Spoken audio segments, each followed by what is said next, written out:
بسم اللہ الرحمن الرحیم۔ السلام علیکم۔ یہ national audio library for the blind کی آواز ہے۔ بند حویلی از ایم اے راحت۔ جس علاقے میں پراڈو داخل ہوئی وہ ایک وی آئی پی علاقہ تھا۔ طویل و عریض رقبے پر پھیلے ہوئے بنگلے قابل دید تھے۔ ایسے ہی ایک شاندار بنگلے کے گیٹ پر پراڈو رکی اور مستعد گورکھے نے بجلی کی سی تیزی سے دروازہ کھول دیا۔ عمارت کے صدر دروازے پر کچھ لوگ کھڑے ہوئے تھے۔ میں ترویدی کے ساتھ نیچے اتر آیا۔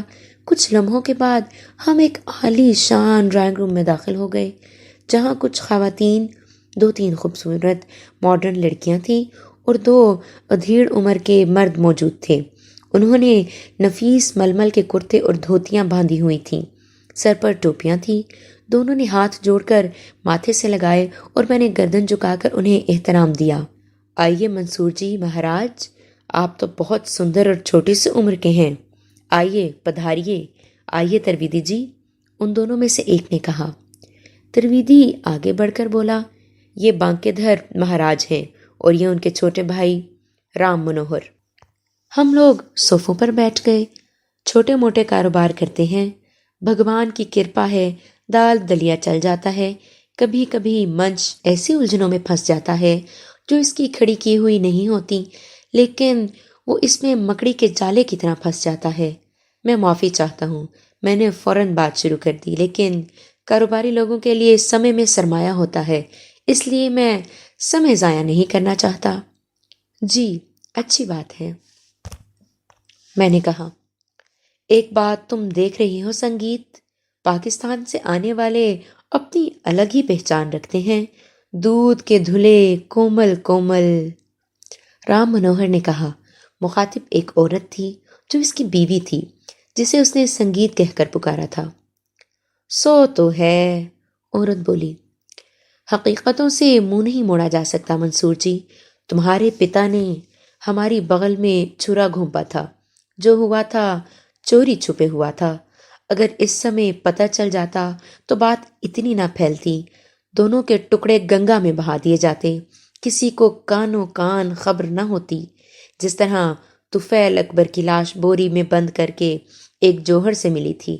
طفیل اکبر یاد ہے ترویدی جی؟ بانکے دھر نے ترویدی سے پوچھا۔ جی مہاراج، اس نے ان دونوں کا نکاح پڑھایا تھا۔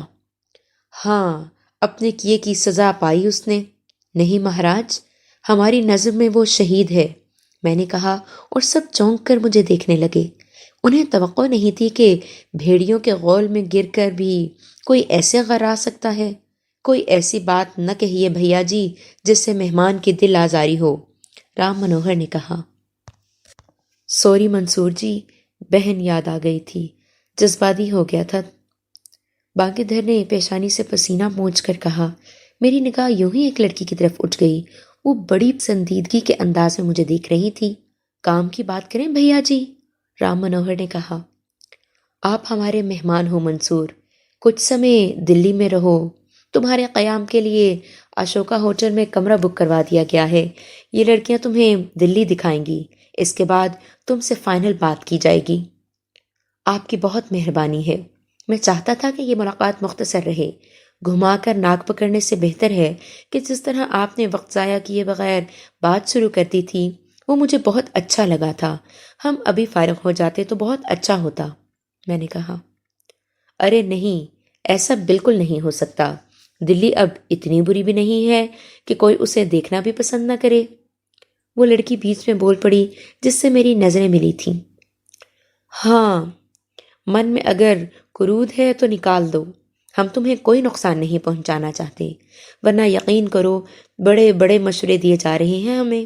کوئی کہہ رہا ہے حویلی میں آگ لگانے کے الزام میں پکڑوا دو، کوئی کہہ رہا ہے رمضان خان کو تم نے قتل کیا ہے، اور بھائی پولیس کسی بھی ملک کی ہو بڑی بکٹ ہوتی ہے، ایک پولیس والے کی کھوپڑی میں 6 دماغ ہوتے ہیں، کوئی نہ کوئی ترکیب نکال ہی لیتے ہیں۔ مجھے یقین تھا کہ مجھے دھمکیاں دینے کے لیے ہی بلایا گیا ہے۔ آپ واقعی یہ سب کر سکتے ہیں، مجھے اعتراف ہے، میرے لیے کیا حکم ہے؟ ایسی بات نہیں ہے، ٹھنڈے دل سے سوچو، وہ ہماری بہن تھی، نو عمر تھی، نادان تھی، ناصر عبداللہ نے اسے ورغلا کر مسلمان کیا، اس سے نکاح کیا، پھر اسے چھوڑ کر پاکستان بھاگ گیا۔ پتا جی سروجا پر جیون وارتے تھے اور انہوں نے جیون وار دیا اس پر۔ حویلی میں بیٹھ کر بھوک پیاس سے مر گئے۔ بہن بھی گئی جو اکلوتی تھی، پتا بھی گئے، عزت و آبرو بھی گئی۔ پرکھوں کی رہائش چھوڑ کر ہم دونوں یہاں آ گئے، صرف اس لیے کہ بدنامی کی آگ سے بچیں۔ حویلی کھیل بن گئی، زخم برے ہی رہے کہ تم آ گئے اور تم نے ہلچل مچا دی۔ بتاؤ ہمیں کیا کرنا چاہیے؟ آپ کو دوسری تفصیل بھی معلوم ہوئی ہے؟ ہاں، تمہاری جھوٹی کہانی پتہ چل گئی ہے۔ تم یہی دعویٰ کرتے ہو کہ سروجا کی آتما تمہارے پاس آتی ہے۔ میں آپ کو اس کہانی کو جھوٹا کہنے سے نہیں روک سکتا، بس اتنا ضرور کہوں گا کہ میرے والد نہ والدہ نے کبھی اس کہانی کے بارے میں نہیں بتایا۔ یہ کہانی مجھے یہاں آ کر معلوم ہوئی اور اس کے نتیجے میں رمضان خان کی جان گئی۔ میں نے اس سلسلے میں کوئی قدم نہیں اٹھایا۔ تم ہماری بند حویلی میں نہیں گھسے تھے؟ جی، 3 بار۔ کیوں؟ بس تجسس کا شکار تھا۔ تجسس کا شکار ہو کر کسی کے گھر میں گھسا جاتا ہے اور پھر اسی تجسس کے لیے تم نے اس میں آگ لگا کر ہمارے پرکھوں کے نشان کو مٹا دیا، حویلی میں رکھے ہوئے ہمارے مجسمے توڑ دیے۔ میں نے آگ نہیں لگائی اور میں نے اتنا ہی کہا تھا کہ وہ عورت بول اٹھی جسے سنگیت کہہ کر پکارا گیا تھا۔ اب بس بھی کریں، سارے گلے شکوے ابھی کر لیں گے کیا؟ گلے شکوے؟ تم اسے گلے شکوے کہہ رہی ہو؟ ہماری بہن تھی وہ، ہمارا جیون تھی۔ ہمارے من میں جو آگ ہے اسے کوئی نہیں بجھا سکتا، بانکے دھر نے بولا۔ سر، آگ کے حکم پر میں حاضر ہو گیا ہوں، یا پکڑ کر بلوایا گیا ہے؟ بس اتنی مہربانی اگر ممکن ہو تو کر دیں کہ میری سزا مجھے سنا دیں۔ میں نے متانت سے کہا۔ سر تمہیں اشوکا ہوٹل لے جائے گی، وہاں تمہارے لیے کمرہ بک ہے۔ تم نوجوان ہو، لمبا جیون ہے تمہارے سامنے، ہم برے لوگ نہیں ہیں، تمہیں نقصان نہیں پہنچانا چاہتے، لیکن تم بھی کوئی سرگرمی دکھانے کی کوشش مت کرنا، ورنہ بہتوں کا جیون کشٹ ہو جائے گا۔ سر، انہیں لے جاؤ۔ توہین آمیز رویہ تھا، لیکن چوٹ کھائے ناگ تھے، انہیں بل کھانا اور پنکھارنا ہی تھا، اور مجھے ہوشیاری سے کام لینا تھا۔ خوبصورت اور حد سے زیادہ خود اعتمادی کا شکار لڑکی ایک کار میں مجھے لے کر چل پڑی۔ راستے میں وہ میرا دماغ کھاتی رہی تھی۔ صورت سے شادی شدہ تو نہیں لگتے؟ شادی شدہ لوگوں کی صورت سے پتہ چل جاتا ہے؟ میں نے پوچھا۔ ہاں، پھٹکار ہی پھٹکار ہوتی ہے شکل پر۔ جہاں سے ہم آئے ہیں وہاں سب شادی شدہ تھے، مگر مجھے تو… میرے ماتا پتا پر چوٹ کر رہے ہو؟ چلو بدلہ لے لوں گی۔ ویسے بتا دیجئے، شادی شدہ ہو؟ نہیں۔ ہائے، غیر شادی شدہ لڑکے کتنے پیارے ہوتے ہیں، مجھ سے شادی کرو گے؟ لڑکی کافی دھواں دار معلوم ہوتی تھی۔ وہاں دوسری لڑکیاں بھی تھیں، لیکن اسے خاص طور سے میرے ساتھ بھیجا گیا تھا۔ ممکن ہے اس کی کوئی خاص وجہ ہو، اس لیے میں نے دل ہی دل میں منصور عبداللہ کو آواز دے کر ہوشیار کر دیا۔ ویسے بھی وہ جس معاشرے کی پروردہ تھی، اس کا پتہ یہاں کی فلمیں اور ٹی وی پروگرام دیکھ کر ہی چل جاتا تھا، لیکن یہ فیصلہ بھی مجھے لمحوں کے اندر کرنا پڑا کہ اس کے ساتھ اتنا ہی اسٹریٹ فارورڈ بننا پڑے گا جتنی وہ خود ہے۔ یہی اس سے نمٹنے کا طریقہ تھا۔ ارے کس فکر میں پڑ گئے؟ وہ مجھے خاموش پا کر بولی۔ شادی بچوں کا کھیل تو نہیں ہوتی، سوچنا سمجھنا پڑتا ہے۔ میں نے پوری سنجیدگی سے کہا۔ اب اس کے حیران ہونے کی باری تھی۔ غالباً وہ سوچ رہی تھی کہ میں کس پائے کا الو ہوں جو اس پیشکش پر غور کرنے لگا ہوں۔ اس نے مزہ لیتے ہوئے کہا، اب اتنی گمبھیر سوچ کی بات نہیں ہے، کہیں سے ایک پنڈت پکڑ کر 7 پھیرے لے لیں گے اور ہنی مون پر چل پڑیں گے۔ ایک مشکل پہلے ہی گلے پڑی ہوئی ہے، ایک اور پڑ جائے گی، میں نے کہا۔ کیسی مشکل؟ وہ بولی۔ جس کے چکر میں تمہارے پتا جی نے مجھے پکڑوا کر یہاں بلوایا ہے، یعنی تمہاری موسی سروجا دیوی۔ یار، تمہارے پتا نے کیا برا تھا، موسی کا دھرم بھی بدلوا دیا، ماتا پتا کو اس سے چھڑا دیا اور پھر اکیلے پاکستان بھاگ گئے۔ جیسے خود گئے تھے اسے بھی جان پر کھیل کر اپنے ساتھ لے جاتے ہو تو وہ مسلمان ہی گئی تھی۔ ایک نیک نام پریوار برباد کر دیا۔ دادا جی بیٹی کی لاش کے پاس بھوکے پیاسے بیٹھ کر مر گئے۔ انیائے تھا یہ، مگر اس میں میرا کیا قصور ہے تم بتاؤ؟ مجھے تو یہ کہانی بھی یہاں آ کر معلوم ہوئی ہے۔ تمہارے پتا جی کا دیہانت ہو گیا ہے؟ ہاں، بہت دن ہوئے۔ ایک بات بتاؤ، کیا بند حویلی میں تم نے جلائی تھی؟ قسم کھا کر کہتا ہوں نہیں۔ تم اس میں گھسے تھے؟ ہاں، کئی بار۔ کیوں؟ کسی کے گھر میں تو چور گھستے ہیں، بات غلط تھی نا؟ اصل میں سادھو سنتوں نے وہاں جادو منتروں کی بھرمار کر دی تھی۔ یوں سمجھو بند حویلی کو جادو منڈل بنا دیا گیا تھا، وہاں بھیانک جاپ کیے گئے تھے اور اسے کالی استھان بنا دیا گیا تھا۔ جب ایسے جادو منڈل میں کسی مسلمان کے پاؤں داخل ہوئے تو سارے جادو منتر اور جاپ دھرے رہ گئے۔ سنا ہے تم نے وہاں جادو کے بت بھی توڑ دے تھے؟ ہاں، کچھ۔ کیوں؟ مجھے دیکھ کر ہنس رہے تھے، میرا مذاق اڑا رہے تھے۔ اور تم نے انہیں توڑ دیا؟ ڈر نہیں لگا تھا تمہیں؟ دیا ری دیا، میں تو وہیں دھڑ سے گرتی اور مر جاتی۔ بھلا بتاؤ، ویران حویلی میں جادو کے بتوں سے لڑائی؟ تمہاری چھاتی میں پتھر کا دل ہے کیا؟ تمہارا نام سن لیا تھا تمہارے فادر نے۔ ہاں، بات کیوں بدل رہے ہو؟ نہیں، معلوم کر رہا ہوں۔ وہ تمہاری ماتا جی ہیں جنہیں انہوں نے سنگیت کہہ کر بلایا تھا؟ ہاں۔ تمہارے فادر میوزیکل لور ہیں شاید؟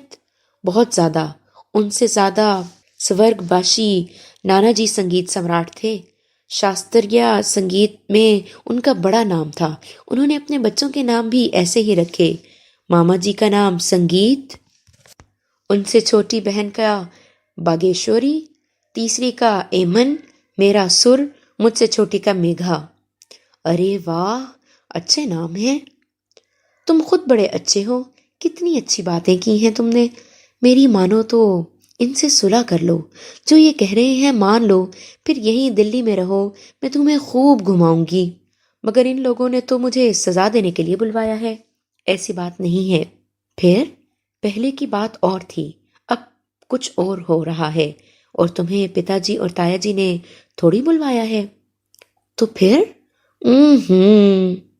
پھر لگا رکھی ہے۔ رومانٹک باتیں کرنے نہیں آتی تمہیں؟ آتی ہیں، لیکن خود سوچو، اگر کسی کی جان سولی پر لٹکی ہو تو وہ رومانٹک باتیں کیسے کر سکتا ہے؟ ارے تو تمہیں کون سی پھانسی دی جا رہی ہے؟ کوئی تمہاری جان نہیں لے رہا۔ بالکل چنتا مت کرو، میں نے تمہیں پیشکش کی ہے، میں تمہارے ساتھ ہوں۔ جیسے کہیں کرتے رہو اور عیش کرو۔ ویسے میں تمہیں بتاؤں، میرے پتا جی انتہا پسند ہیں، نہ تایا جی۔ یہ بزنس مین لوگ ہیں، سب سے پہلے کاروبار کو اہمیت دیتے ہیں۔ پہلے دادا جی نے ہاہاکار مچائی، تم جانو انتہا پسندوں کو تو کوئی ایشو چاہیے، بس انہوں نے یہی دھرم کرم بنا لیا۔ انہیں بھی تو اپنی دکان چمکانی ہوتی ہے، اسی کا کھاتے ہیں وہ۔ اب بھی یہی ہو رہا ہے۔ تم آئے تھے جیسے کہ میں نے کہانی سنی، بھگوان جانے جھوٹی ہے یا سچی، کہ موسی جی کی آتما نے تم سے بنتی کی کہ انہیں مسلمانوں کی طرح دفن کر دو۔ ہاں پھر؟ میں نے کہا، ارے کیا بات کر رہے ہو، خون کی ندیاں بہہ جائیں گی یہاں۔ کوئی ایسا کر کے تو دیکھے۔ اول تو ایک لڑکی کو بہکا کر مسلمان کیا، پھر دفن کرنے کے لیے اس کے دھرم پر کالک لگا دی جائے۔ ابھی تم نے کہا تھا کہ مجھے تمہارے تایا جی یا پتا جی نے نہیں بلایا۔ ہاں، انہوں نے نہیں بلایا۔ سوامی مہاراج تیل تلیا سے خود چل کر آئے تھے۔ سوامی مہاراج تیل تلیا؟ ارے دھرمانند ساگر جی کی بات کر رہی ہوں۔ منسٹر ہیں پر سادھو سنت ہیں۔ یہاں ان کی عالی شان کوٹھی ہے جسے انہوں نے کالی کنڈ بنا دیا ہے۔ وہ کالی کے داس ہیں، بڑے ودوان ہیں۔ وہ کالی کنڈ میں کالی دیوی کا گیان دیتے ہیں۔ میں تمہیں ایک راز کی بات بتاؤں، وہاں صرف ہندو دھرم کے لوگ ہی نہیں بلکہ دوسرے دھرم والے بھی جادو سیکھنے آتے ہیں۔ میں نے ہونٹ سکوڑ کر گردن ہلائی۔ بڑی مکروہ بات سننے کو ملی تھی۔ میں نے اس سے پوچھا، سوامی مہاراج کیوں آئے تھے؟ اسی کفن دفن کے سلسلے میں جھگڑا ہوا تھا۔ جب موسی جی کی ارتھی نے آگ نہیں پکڑی تو مسلمانوں میں بڑا جوش پیدا ہو گیا۔ انہوں نے کہا کہ موسی جی کو دفن کرنے کی اجازت دی جائے۔ آگ لگ گئی پورے دیش میں۔ وہ تو بھگوان بھلا کرے سوامی دھرمانند ساگر جی کا کہ انہوں نے حالات سنبھال لیے، ورنہ بڑی مار کاٹ ہوتی۔ مسلمانوں ہی کے ووٹوں سے تو دھرمانند جی الیکشن جیتے اور منسٹر بن گئے۔ اب بند حویلی راکھ بن گئی ہے۔ دادا جی کی لاش کا بھی پتہ نہیں چل سکا۔ پتا جی نے فوراً تیل تلیا کا رخ کیا اور سوامی جی کو مدد کے لیے طلب کر لیا۔ تب سوامی جی نے کوئی تجویز دی جس سے امن قائم ہو جائے۔ مجھے کیوں بلوایا گیا؟ میں نے پوچھا۔ ارے میں کیا ان کی نانی لگتی ہوں کہ سب کچھ مجھے پتا ہے؟ کان کھا گئے راستے بھر میرے۔ صورت اتنی اچھی ہے پر مردوں والی ایک بھی بات نہیں، ایک بات جو محبت بری بھولی۔ چلو اٹھو، اشوکا ہوٹل آ گیا۔ اس نے گاڑی کو زور کے بریک لگائے، پھر آہستہ آہستہ اشوکا کے حسین پارکنگ کی طرف چل پڑی اور پھر مجھے میرے کمرے میں پہنچا دیا گیا۔ سر بگڑی ہوئی نوجوان لڑکی تھی۔ میں اس کے طرز عمل سے پریشان ہو گیا تھا، لیکن شکر ہے وہ زیادہ نہیں پھیلی۔ وہ میری طرف سے پیش رفت کی منتظر تھی اور میں ٹھہرا پتھر۔ چنانچہ وہ ناک بھون چڑھا کر چلی گئی کہ کل میگھا آئے گی، میں نہیں آؤں گی، تم بڑے بور انسان ہو۔ مجھے اپنے بور ہونے کی خوشی ہوئی تھی۔ ہوٹل کے اس کمرے میں گزرنے والا ایک ایک لمحہ الجھن بن گیا تھا۔ میرے گرد کئی ایسے افراد تھے جو میرے لیے اہمیت کے حامل تھے۔ رفیع اللہ، جس نے میرے تنہا آنے کے بعد بڑا ہنگامہ کیا ہوگا۔ تسلیم، جس کی خاموشی، اداسی میری آنکھوں میں تھی، اور میں سوچ رہا تھا پتہ نہیں میری اور اس کی کہانی کا کیا انجام ہوگا۔ میں یہ اندازہ لگا چکا تھا کہ رفیع اللہ اسے سگی بہن کا مقام دیتا ہے۔ ایک رفیع اللہ ہی ایسا تھا جس سے میں دل کی بات کہہ سکتا تھا، باقی اور کوئی نہیں تھا۔ سلطانہ تھی جس نے مجھ سے نہ جانے کیا توقع لگا لی تھی۔ میں کیا کر سکتا تھا؟ اس کا جسم حویلی سے غائب ہو گیا تھا، حویلی راکھ بن گئی تھی۔ اگر کوئی چکر بھی چلتا تو کیسے؟ اب دیکھو کیا ہوتا ہے۔ سوامی جی مجھ سے کیا چاہتے ہیں؟ رات کو تسلیم بہت یاد آئی۔ اسے فون کرنے کے بارے میں سوچا، لیکن مناسب نہیں سمجھا۔ رفیع اللہ نے بھی فون نہیں کیا تھا۔ دوسرے دن دوپہر تک کسی نے مجھ سے رابطہ نہیں کیا۔ 3 بجے سر آ گئی۔ گلابی رنگ کی ساڑی اس پر خوب سج رہی تھی۔ کیسی لگ رہی ہوں؟ بہت پیاری۔ شکریہ۔ چلو تیار ہو جاؤ، تمہیں دلی دکھاتی ہوں۔ میں تیار ہوں، میں نے بے تکلفی سے کہا۔ مجھے اندازہ ہو گیا تھا کہ یہ لڑکی کام کی ہے، اس سے ضروری معلومات حاصل ہو سکتی ہیں۔ وہ ان لڑکیوں میں سے تھی جنہیں آسانی سے شیشے میں اتارا جا سکتا ہے۔ ممکن ہے کسی مرحلے پر اس کی کوئی ضرورت پیش آ جائے۔ اس نے ناقدانہ نظروں سے مجھے دیکھا اور مسکرا دی، پھر بولی، میں بڑی من موجی ہوں۔ رات کو مجھے تم پر بہت غصہ آیا تھا، پر میں نے معاف کر دیا۔ رات کو میں نے میگھا سے کہہ دیا تھا کہ کل وہ تمہارے ساتھ رہے گی۔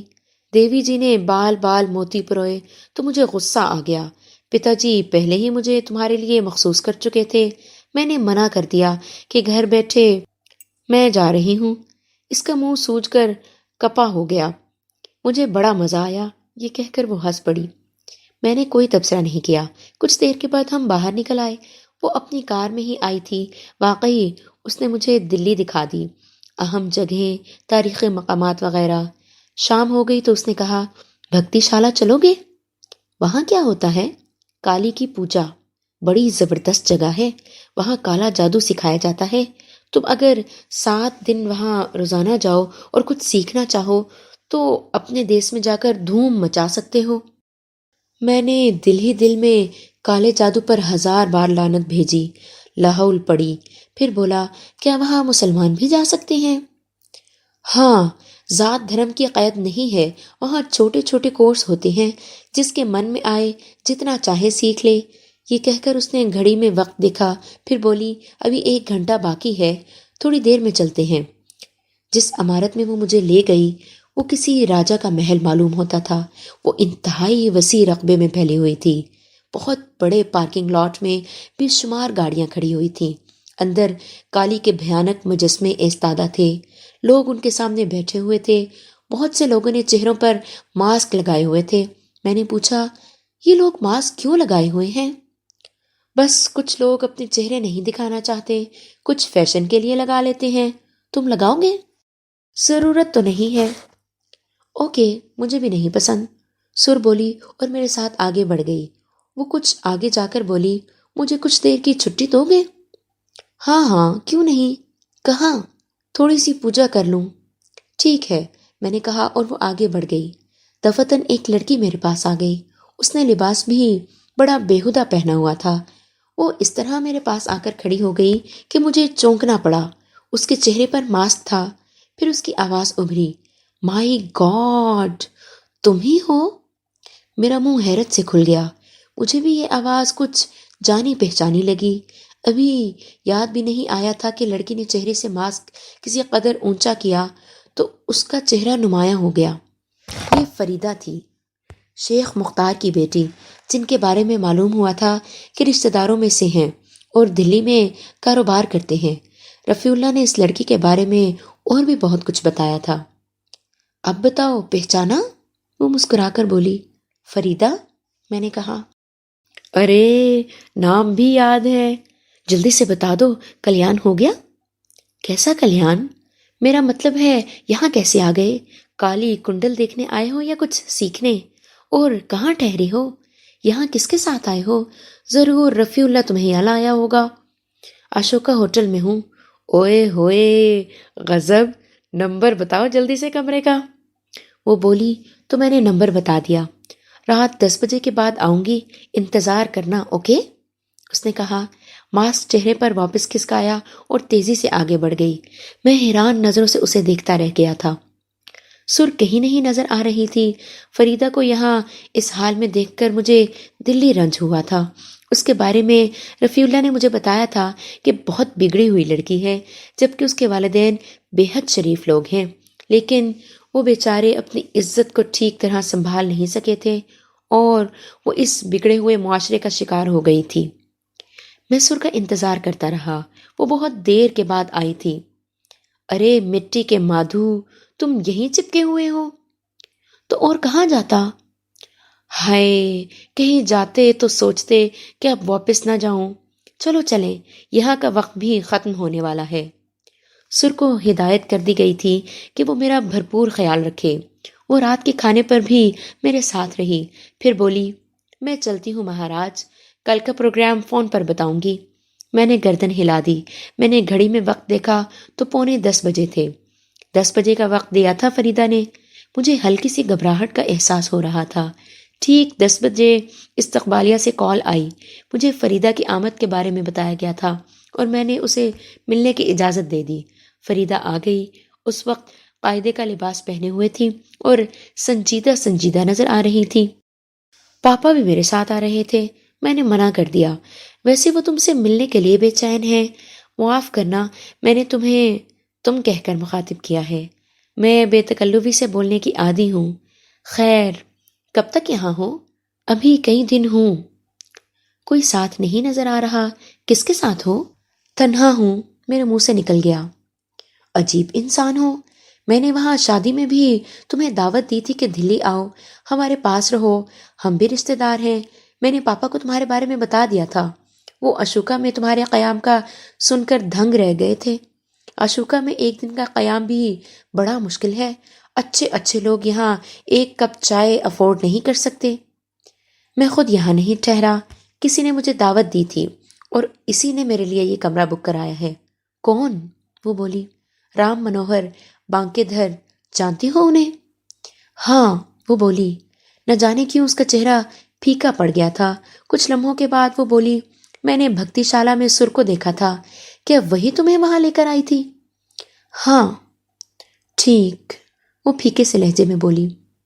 تمہارے بارے میں نے بہت کچھ سنا ہے فریدہ۔ آزاد خیال ہونا بری بات نہیں، لیکن اس کالے جادو کے گند میں کسی مسلمان لڑکی کا اتنی آزادی سے جانا مناسب نہیں، اور پھر کالا جادو تو کفر سے بھی بدتر ہے۔ کیا تم ایسا نہیں سمجھتی؟ یار، کیوں بور کر رہے ہو؟ یہ باتیں میں اتنی بار سن چکی ہوں کہ اب کانوں میں زہر اترتا ہے۔ کل میرے ساتھ وہاں چلنا تمہیں بہت سے... اس نے جملہ ادھورا چھوڑ دیا۔ کچھ دیر خاموش رہنے کے بعد بولی، میں گھر میں تمہارے دلی آنے کے بارے میں بتاؤں گی۔ ہم بانکے درجی کے ٹکر کے لوگ تو نہیں ہیں، لیکن اگر کچھ دن ہمارے ساتھ گزارنا پسند کرو تو اچھا لگے گا۔ ابھی تو مجھے اپنی تقدیر کا فیصلہ سننا ہے۔ میں یہاں آیا نہیں، بلایا گیا ہوں۔ دیکھو کیا ہوتا ہے۔ ذرا ہاتھ ادھر لاؤ، بایاں ہاتھ، وہ بولی۔ میں نے بایاں ہاتھ اس کے سامنے کر دیا۔ اس نے میرے ہاتھ کو تھام کر دیر تک دیکھا، پھر بولی، کچھ نہیں ہوگا، کچھ پریشانیاں ضرور ہوں گی، لیکن بگڑے گا کچھ نہیں۔